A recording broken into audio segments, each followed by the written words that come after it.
You're listening to Civic Media. You can tune into any of our live shows on any radio station across the state with the Civic Media app. Find us in your phone's app store and listen anytime, anywhere.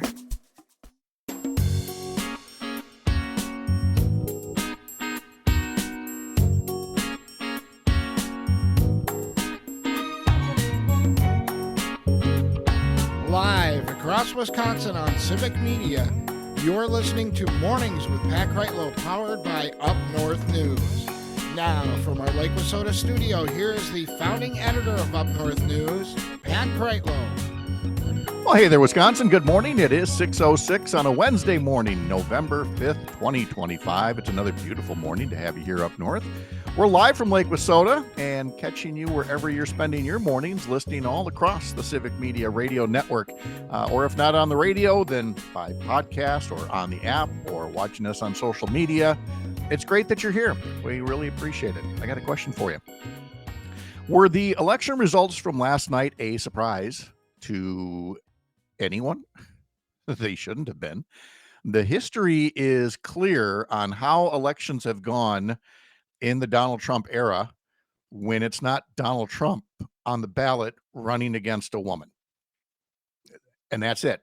Every other election in the Trump era has not gone well for people who don't turn out to vote for Donald Trump unless he's on the ballot running against a woman. We will talk more about the election results in all the various states and how we might be seeing a rather noteworthy passing of the torch among American voters. I will have some results and a little analysis coming up in just a little bit, so stick around for that. But of course, we want to let you know that we'd love to hear from you as well. And you can do that by ringing us up at 855-75-CIVIC, 855-752-4842. And of course, you can always put something on social media. You can head to the Up North News YouTube page or Facebook page. You can head to the Civic Media Facebook page or YouTube page and put something in the comment section there, and we'd be happy to address it. Or you can use that Civic Media app to call us, text us, or leave us a voice note along the way. Coming up, we will be talking to Congressman Mark Pocan at 7:35 for our monthly check-in with the congressman. He will no doubt have some things to say about the election results and what it means for the government shutdown. Might this be a case of voters breaking the logjam and sending a message to Republicans to show up at work and do your job? They're not doing that right now. Congressman Derek Van Orden, for example, on what is this now, his fifth week of paid vacation, is in the district and he's saying all the same old stuff, and it's not working. It didn't work with voters in all these states last night. It's not working if you look at the public opinion polls. In fact, he's so not interested in doing his job that he engaged in some micromanagement, as if he were a local elected official when he was talking in La Crosse yesterday about an issue involving the Salvation Army and zoning matters. That's not something the congressman needs to worry about. But contained in there was this little tidbit when he was talking about the La Crosse City Council, but he was really kind of telling on himself as well. Parker, give that a play. You can't say that you're trying to help people and then not actually try to help them. Got that right, Congressman. We're going to keep that one and tuck it away because things are still real quiet in D.C., but the election results might have pushed things in a different direction. The aforementioned Parker Olson is down in Madison Studio A2 following things for us. What is that, a Brewers t-shirt? Yeah. There it is. Okay, yeah. It's the Barrel Man. Okay, so I was going to ask if you're feeling well. You're under the weather the past few days. Clearly not if you're wearing baseball shirts out of season. That's like wearing white after Labor Day. Well, what's that about? Oh, Pat, it's the time of year where some people might be milling about, still kind of upset about how the year went. Yeah. And that is us. That is truly us. However, Pat, you have to show we still support. We still are proud Brewer fans. And dang it, this is a cool logo. Look at the Barrel Man logo. It's cool. Come on. It's also the cleanest t-shirt that was on top of the pile when Parker was getting dressed at 3 this morning. Well, that too. But you're here. That might have played a role as well. But yeah, so Parker is here. We have the congressman coming in, of course. We'll have Dr. Kelly Snooks joining us at 8:35 this morning, a pediatrician, and we're going to talk about measles outbreaks. Pardon me for a moment while I sigh. Why are we talking about measles outbreaks in the year 2025? Because as part of the spillover effect from the pandemic, we have a wave of vaccine denialism that is literally making kids sick and is actually killing some kids. And this is sad, but it's also ridiculous. It's so unnecessary. And Dr. Kelly Snooks will be joining us to talk more about the vaccine that can prevent measles, and then also the signs and symptoms to look for, because there have been outbreaks in Wisconsin and around the country. So if you've got a kiddo and they're not vaccinated, you at least need to know what to look for and be able to get them medical attention sooner rather than later. We'll be talking to Melissa Baldoff. She's got her climate check. Bill Gates, who's been all big about sounding the alarm on climate change, put out a memo last week, a paper or something, where he appeared to be backing off to a degree. Or was he? What's that about? We'll talk to Melissa Baldoff in our climate check about that. Earl Ingram will be joining us as well. And look, if you can't stick around for all of this, we have ways to deal with that. You can listen to us as a podcast. Head over to Spotify or Apple and follow us that way.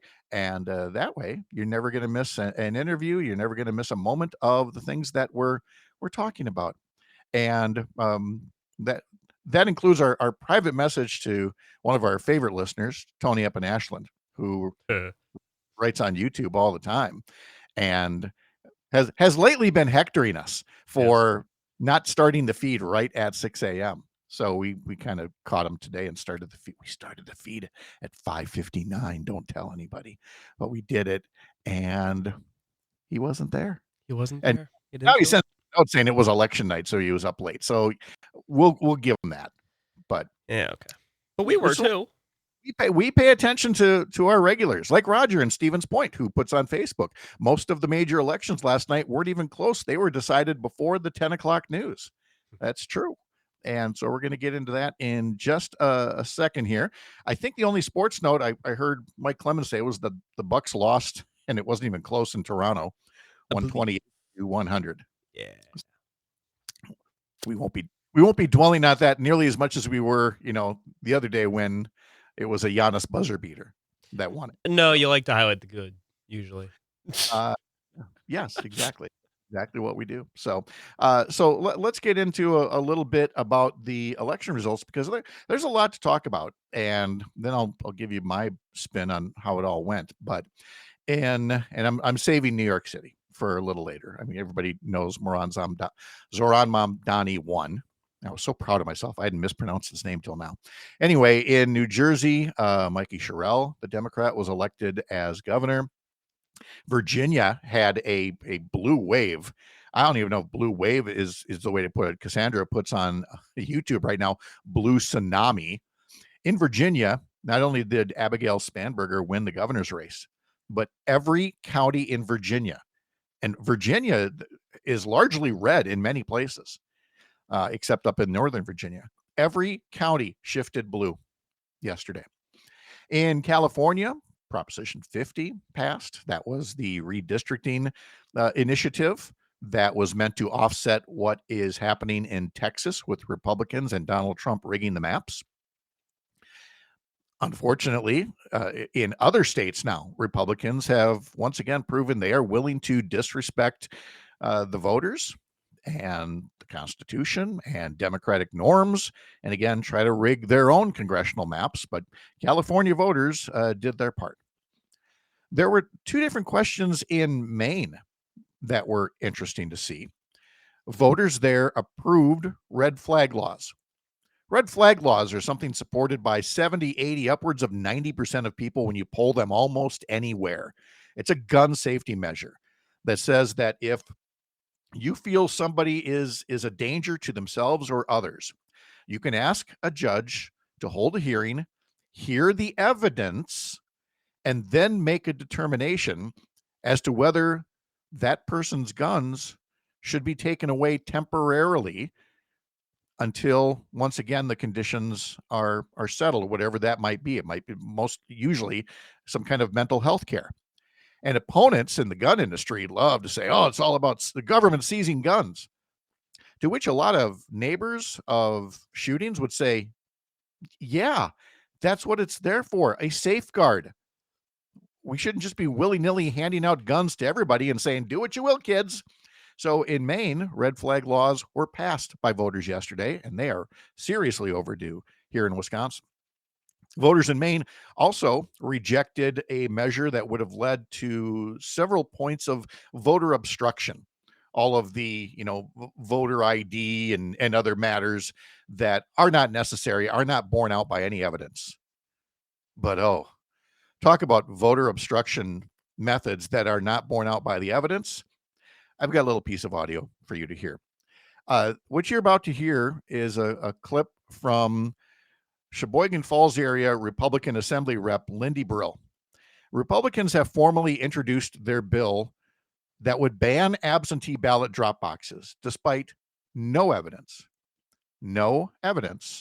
of any kind of tampering or insecurities that would lead people to think that absentee ballot box drop boxes weren't anything but what they are, an extremely safe, reliant, convenient alternative for people who can legally cast their votes. And yet Lindy Brill was among the Republicans saying, well, Donald Trump wants to get rid of them, and so we're going to, because there's too much funny business going on. To which Lee Snodgrass, Fox Valley Assembly Democrat, pointed out an Associated Press survey around the country showing that there's just no evidence that absentee ballot drop boxes aren't safe. And Lindy Brill was having none of it. Give a listen. You might have to adjust your tinfoil hat first before you hear this clip. Could you tell me your source on the 2020 municipalities that claimed that there were no fraud? It's an Associated Press survey. You can It's a find Snodgrass. it. I don't have my computer Well, in front of me. then I don't know that I consider that a valid source. Associated Press? Yeah, I don't always see everything from the Associated Press being absolutely valid, but that might be where you and I find truth in different spots. This might be where we're finding facts in different locations. Representative Snodgrass. I think that the issue is that I am basing my concern on this bill with the facts is that incidences of tampering of absentee ballot drop boxes is very minimal. Based on the Associated Press. Based on many things. I'm happy to provide you with a lot of sources after this. I'm answering your question that you provided just now.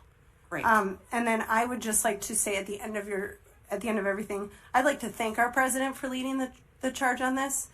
He was the one who introduced this in the first place, and I'm thankful that I got to introduce it in Wisconsin alongside him. And I'm thankful for the opportunity to get to talk about it because this is true election reform that our state needs. And I think that says everything.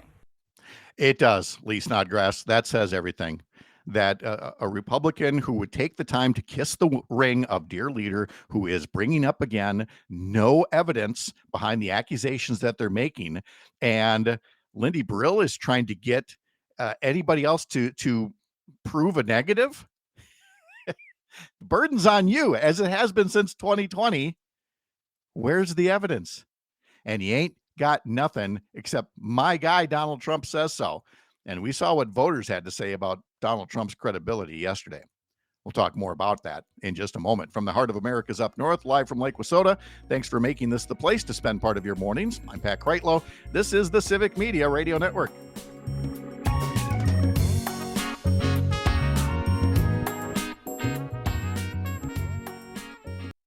You're listening to Civic Media. Stay up to date on the latest news and information for your local community and Wisconsin by signing up for our free email newsletter. Visit civicmedia.us/email to get started.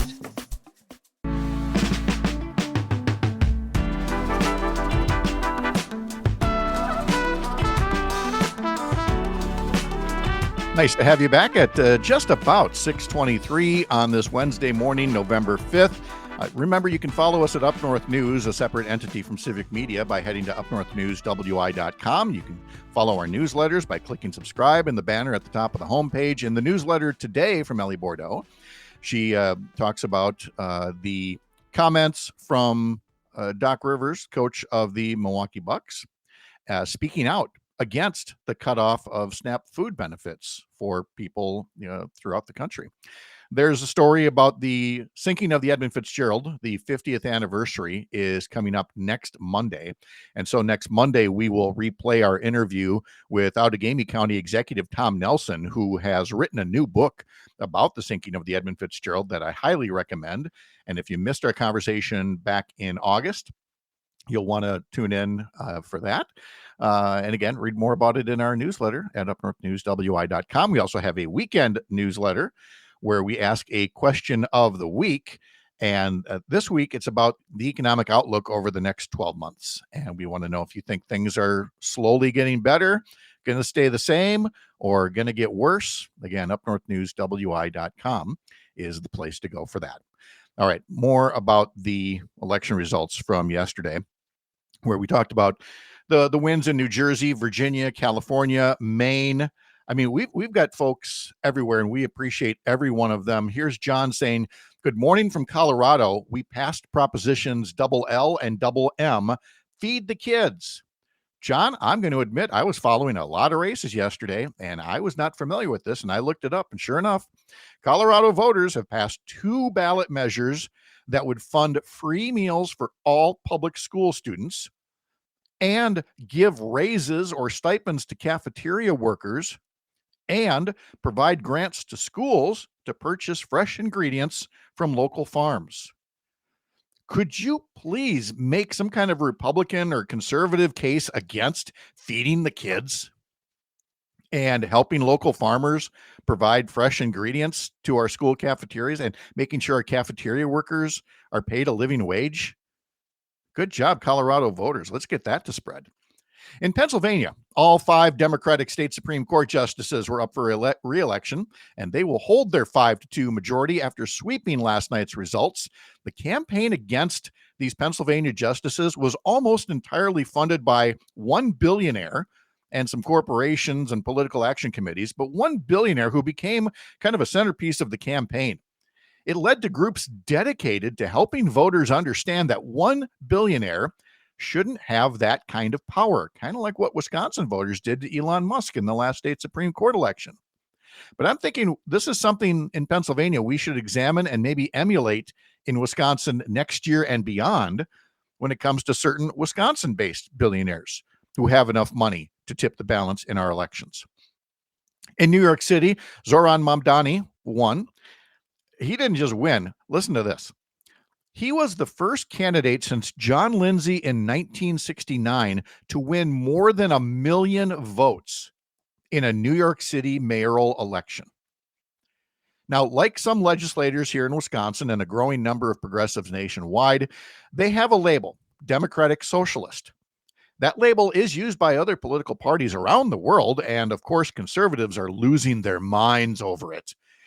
But the thing to remember is that Democratic Socialist is not the same as socialism any more than conservative is about conserving anything. When was the last time a conservative embraced conservation, for example?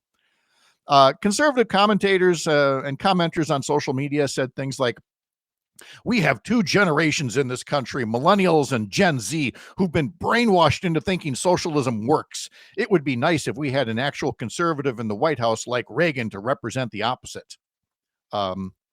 No. What you are seeing now is that 2 generations made up of many baby boomers and way too many of my Gen X generation, they're the ones who've been brainwashed for more than 40 years thinking that Reaganism actually works or might work someday. All you got to do is slash taxes for the rich and then blame Democrats for the deficits, even though so-called fiscal conservatives are the ones who've been driving deficits higher and higher every time they get into power through their tax cuts for the rich and not investing in actual job creation, the thing that creates tax revenue. Don't miss the big point here. Donald Trump is not the anti-Reagan. He is the fulfillment of the dream of Reaganism, a blend of corporate power acquired by diverting attention to blaming various groups of people, immigrants, people of color, LGBTQ, unions, the college educated, and lower income families who've had their economic opportunities kicked out from under them. by a group of people who have kept the minimum wage locked in place for decades. They have eroded worker protections. They have shipped jobs overseas. And now they're trying to make you pay for that by slapping tariffs on the imported goods that you want to buy. And so politicians like Mom Donnie come along and actually talk about affordability, which is a good thing because it's coming just as the guy who has shut down government, cut off food aid for children, and jacked up health insurance costs is having glittering ballroom parties and taking a wrecking ball to the White House and getting enriched by people from the same companies that have faced court actions for screwing over consumers and workers. It's not a good look. And Donald Trump and Derek Van Orden and all the rest, they couldn't care less that people are facing tough times. They have power, and they and their corporate buddies believe that their power will create a better country for themselves, and then they'll take care of the little people as long as they don't make too much of a fuss and take whatever crumbs they're given. And voters are getting wise to this. Free bus fares aren't going to cripple New York City. It's going to make the workforce more reliable. Affordable education isn't going to break the bank. It's going to create a new wave of workers who are the creators of the future. Healthcare for everyone isn't going to bankrupt America. That's already happening with massive tax breaks going to the upper crust. We've seen time and time again, the money is out there to afford these things. It's a choice not to provide them. Voters have decided enough of this and that it is time to fight back for the things that are most important to them. And I hope we see that in Wisconsin next year. The phrase Elvis has left the building actually has an origin story and is part of your history lesson for November 5th. Coming up after this, I'm Pat Kreitlow. You're up north.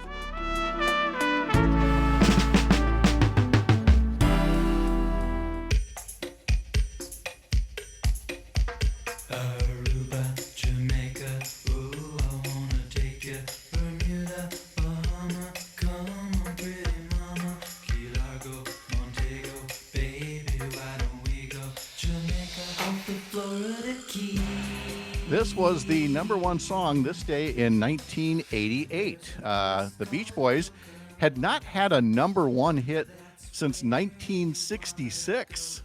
And 22 years later, the Beach Boys, but without Brian Wilson, wrote and performed Kokomo for the Tom Cruise movie Cocktail. And it was a number one hit. 37 years ago today. Welcome to today's history lesson for this November 5th. This has got to be, it's a no-brainer that Parker has never seen Cocktail, and I promise you I will not put it on your list of things that you have to watch. Oh, good. Thank you. It's getting a long list. It's hard to manage at this point. Yeah, it's not a horrible movie, but it's not. It's again, like many movies, it's the song or the soundtrack from it you remember more so than the movie itself. And it's not enjoyably bad, because there are movies that are bad that you want to watch. That is a section on my list of movies to watch. Is the movies are a little, but they're examples? Funny. Oh God, what's it called? Snow Beast. I don't remember what that's from or how old that is. I want to say 70s or 80s, and it is an absolutely horrendous horror film about basically about a Yeti. Are you kidding me? Yeah, it's about a Yeti terrorizing a ski resort or something, and it is absolutely horrible production quality. It was a great watch that I had to do for a class one time. Okay, well, I'm going to have to believe you. I'm not going to add that one to my list either. Good call. Let's see. So anyway, I mentioned the Beach Boys hadn't had a number one hit since 1966. Let's go back to 1966, where this week in that year, the number one hit was by the Monkees.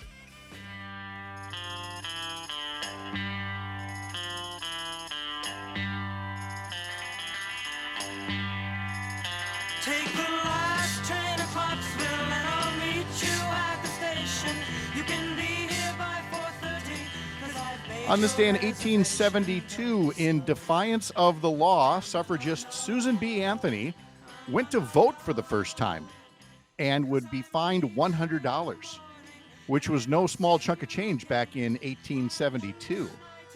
Let's see. On this day in 1971, Elton John released an album, his fourth album, Madman Across the Water. A couple of songs you remember from that are Leave On and Tiny Dancer.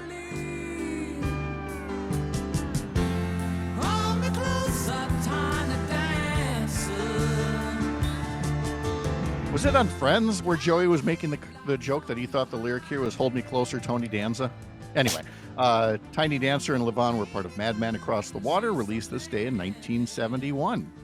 On that very same day, this day, November 5th, 1971, Elvis Presley performed at the old Met Center in Bloomington. It was right next to Met Stadium there. And after Elvis was all done, at some point, the crowd was still around, hoping to see Elvis afterwards. And the PA announcer, Al Dvorin, had to tell the crowd, Elvis has left the building. The phrase soon entered the cultural lexicon used to signal that an event is truly over. I don't think I'd ever heard that before, to be honest with you. Again, it's one of those things that I think at some generational line, you just don't hear it as much. But my generation, like, oh, Elvis has left the building. Okay, we're done. We get it. We're over. All right. Huh. Happy birthday to Art Garfunkel, half of Simon and Garfunkel, who turns 84 years old today. And friends just can't be found like a bridge over troubled water. This is also the anniversary of the birth of Graham Parsons from the Byrds, who passed away in 1973. And then there's Peter Noon from Herman's Hermits. He is 78 years old today. Something tells me I'm into something good. Something tells me I'm into something. Again, if anybody asks you for a definition of bubblegum rock, just point them to Herman's Hermits.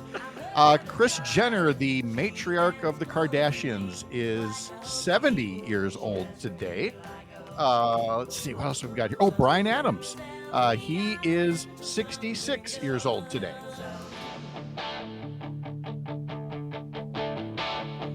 I got my first real six string, bought it at the 5 and dime, played it till my fingers bled, was the summer of 69.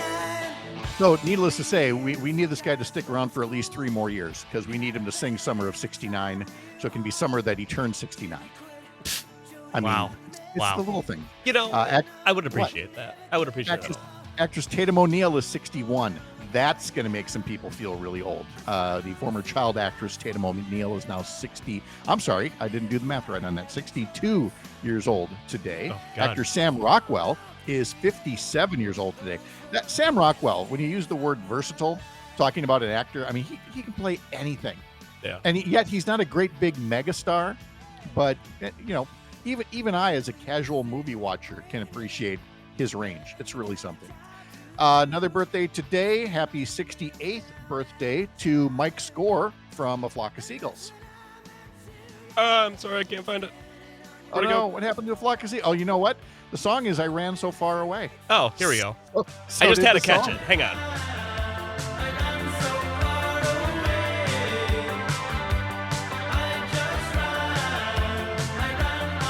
Extremely 80s tune right there from A Flock of Seagulls.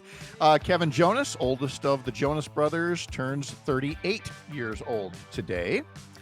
On this day in 2002, Justin Timberlake kind of had his coming out party. He released his debut solo album, Post In Sync, and it debuted and peaked at number 2 on the album charts.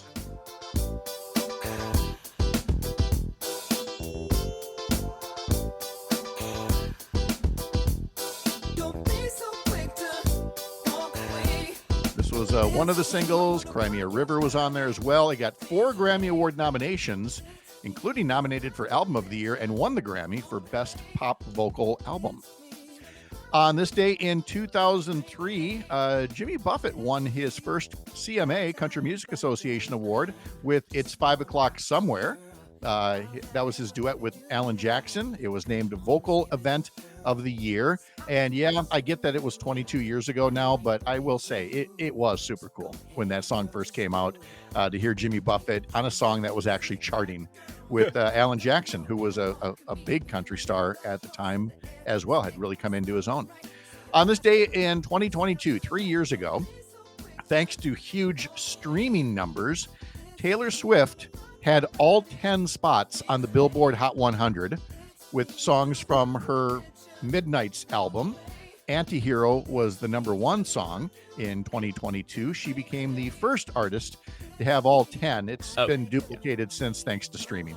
Okay. I was going to say, that seems like a ridiculous feat that should not be ever happening. I know that we love Taylor Swift, but that's a lot of Taylor Swift. Well, and it, again, there's such a difference between streaming, like, oh, I'm just going to click on all these, compared to going to a record store, getting the record or the cassette or the CD or whatever. You know, there was what the economists like to call friction.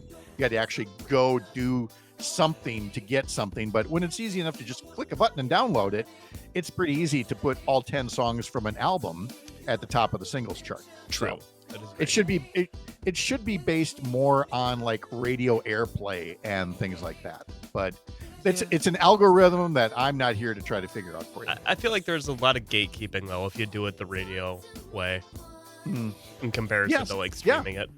Yes. Yeah. I completely agree with that. Oh boy. Tony puts up on YouTube, and then the Swifties came for Parker. Then they came for Pat. No, we're not talking down Tay at all. We're just saying it's a different world now, when it comes to occupying all the spots on the Billboard singles chart. All right, what do we got here for holidays today? I know that I think it was it Roger that wanted to suggest here that he noted it's Peter Noonan from Herman's Hermit's 78th birthday. He also says it's National Donut Day. Although, again, that's one of those, I feel like there's like 4 or 5 of them on the calendar someplace. So what else have we got? I did not have National Donut Day on my calendar, but it should be on my calendar every day, to be honest with you. Exactly, yes. It is American Football Day. American Football Day? American Football Day. Not Canadian football, not Australian football. American football. Although I will say, Australian rules football, I watched a lot of that in the early 80s when ESPN first came on the air, and they had no contracts with like the NFL or anything like that. It was like in Dodgeball, the movie, they joke about ESPN 8, the Ocho. And all of the obscure sports. I love that's Ocho. what original ESPN used to be, is you never knew what you were going to see on there next, because they had Sports Center to show the highlights of the major games, but then all the other filler. So Australian rules football was on a lot, and we'd watch that in college and thought that was unique, shall we say. I would not recommending it for here, but I see now why people would appreciate American Football Day, which I guess we have here. What else we got? We have also got Bonfire Night. I feel like this is a little late in the year for that.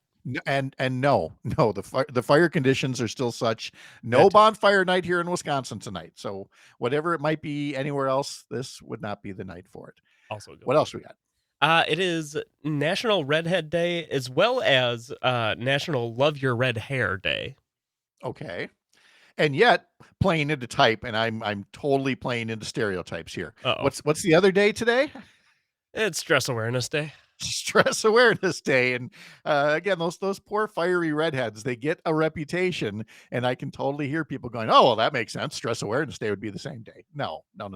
We love all the redheads and everything that makes you so colorful inside as well as out. Wow. So let's look at some of the other news that you're following here. And I'm especially interested here in the Tom Brady story, what Tom Brady has just done. Oh, God. Yes. Tom Brady, he cloned his dog, Pat. He cloned his dead dog and now has another dog, with like the same DNA, essentially. It is a clone of his previous dog. He had it. Is made the right term? Yeah, I guess made is the right term. Yes. He had his current dog made out of his previous dog by a company called Colossal Biosciences, which is a biotech company that he's an investor in. Oh, he's an investor in a biotech company and Yes. had them clone his dead dog for a new one. Here's the thing. Okay. Divorced dads will do a lot Oh, to boy. try to impress their kids. The whole 2 Christmases thing. Yeah.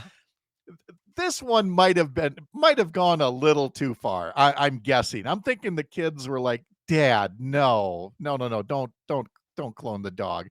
I could be wrong. Maybe they're like, "Oh, hey, Fluffy is back." So it wasn't Fluffy though, was it? Lua was the Dad, original don't name. clone the dog. Yeah, don't clone the dog. It's the most Tom Brady thing you could possibly hear. But again, if you got that kind of money to, and it was a pit bull. That's the thing. It was a pit bull mix Mm-hmm. that he cloned. I think we can all agree as we go to break here, there's only one pit bull that ever deserves to be cloned. And we're going to play it here and then be back. I'm Pat Kreitlow. This is the Civic Media Radio Network. Clone that pit bull. I'm fireball. There we go. Congressman Mark Pocan on the way in our next hour as well.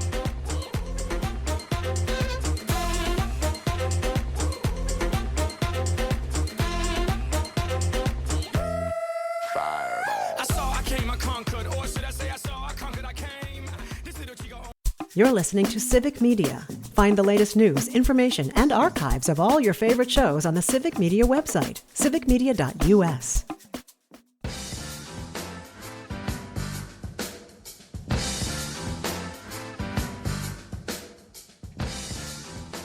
Hey, did you know at Up North News we have a new video series with pediatrician Dr. Kelly Snooks? It's called Raising Wisconsin, and it is chock full of good health advice for parents and how best to take care of their kiddos. And so you can look for that on our Up North News social media sites. And you can catch Dr. Kelly Snooks later this morning. She'll be joining me at about 8:35, and we will be talking about measles outbreaks in Wisconsin and in other states, things that are entirely preventable, and some advice on getting that done. And also for kids who might be unvaccinated, signs and symptoms to look for in a potential measles outbreak. So again, Dr. Kelly Snooks coming up at 8:35. Parker's got some of the other entertaining stories that catch his eye as he, puts his feet up on the desk and pages through all the various newspapers that come into Civic Media.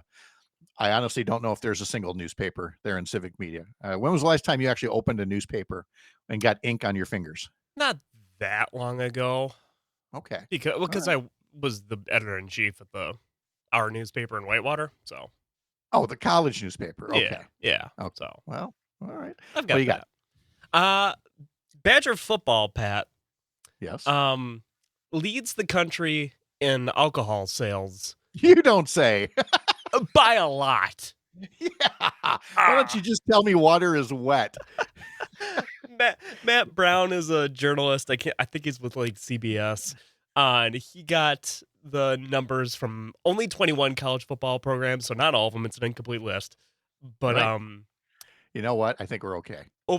over August and September, the Badgers have sold over $3 million worth of drinks. The next Wow. closest has a little over $2 million. That was Nebraska, which and then Tennessee was the only other school that had even half as much alcohol sold as the Badgers. We have a culture here. We do. And this is also with a decline in the number of fans at games and people leaving early from games. So Yeah. Yes, exactly. imagine if we were good. Let's see. And people in Minnesota, I'm sure are going, hey, what about us? Well, you are number 6 on the list, with total alcohol revenue of about $1 million compared to $3 million at UW-Madison. Michigan, Indiana, they're on there as well. I'm surprised to see West Virginia and Kentucky. I would have thought that, you could just bring your own moonshine to the games and wouldn't have to buy anything Don't have there. to buy. Yeah. That's fair. Yeah, That's a could good be. So, so congratulations, question mark, Wisconsin Badger football fans. Although this year, again, in jest, if there's ever a season that's gonna make you want to drink more, it's this year. Yep. All right, what else? We've also got little tennis news, Pat. I don't know if you're familiar with the Battle of the Sexes. This is a thing that has happened a couple of times in tennis. They take a Yeah. women's and a men's player, against each other. Yeah. Nick Kyrgios and Arina Sabalenka are going to be playing in Dubai in late December this year. I saw a headline about this the other day that really bothered me. Because I think it was from The Athletic saying that Sabalenka is the world number 1 for the women's and that Nick Kyrgios is the world number 652 in the men. Okay. That is ridiculously misleading because Nick Kyrgios is like a top 3 player in the world. It's just that he doesn't usually care. So He doesn't care. Okay. Yeah. That's fine. Look, the tennis battle of the sexes, of course, dates back to the original, and that, of course, was Bobby Riggs and Billie Jean King, and it was a cultural milestone at the time, of course, when it took place, because you never saw that. You never saw men playing against women. Men said women could never, no matter what the conditions. And Bobby Riggs was a very accomplished tennis player of his era in the 60s. And he said that if he could beat any woman. Well, Billie Jean King was coming up on the scene. Billie Jean King was 29, Bobby Riggs was 55. So again, you've got that difference in the rankings there. And Billie Jean King just pasted Bobby Riggs. And keep in mind, this was, nowadays it's kind of cute. Back then, this was a very serious thing. Bobby Riggs was one of those, he loved the title male chauvinist, and that, women could never be equal to men.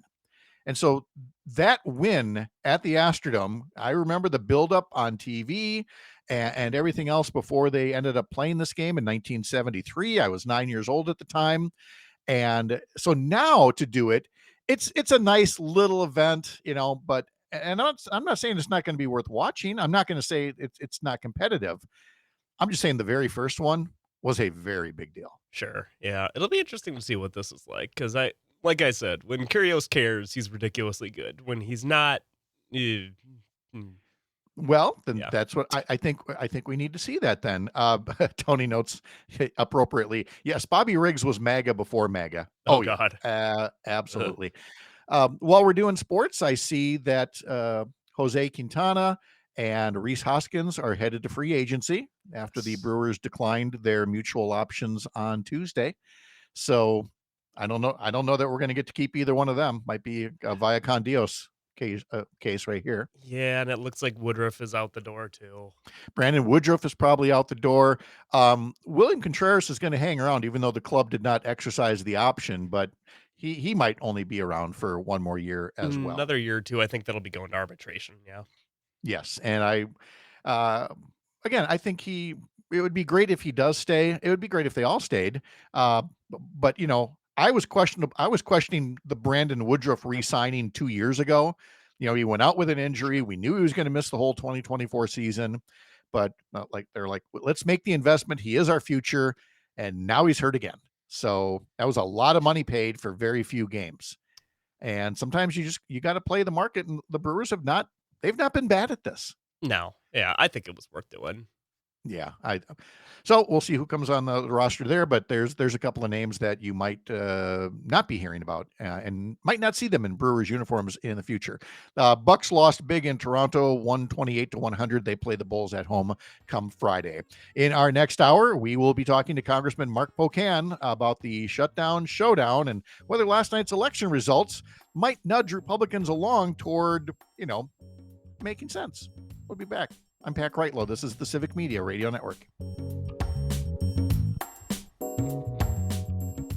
The national news cycle never stops, but it can be hard to find news about your local community. Civic Media is dedicated to providing quality local and state news coverage across Wisconsin. With the Civic Media app, you can get notifications about local stories that matter to you and your community. Find the free Civic Media app in your phone's app store and choose notifications from the menu to tell us what kind of news you want to hear about.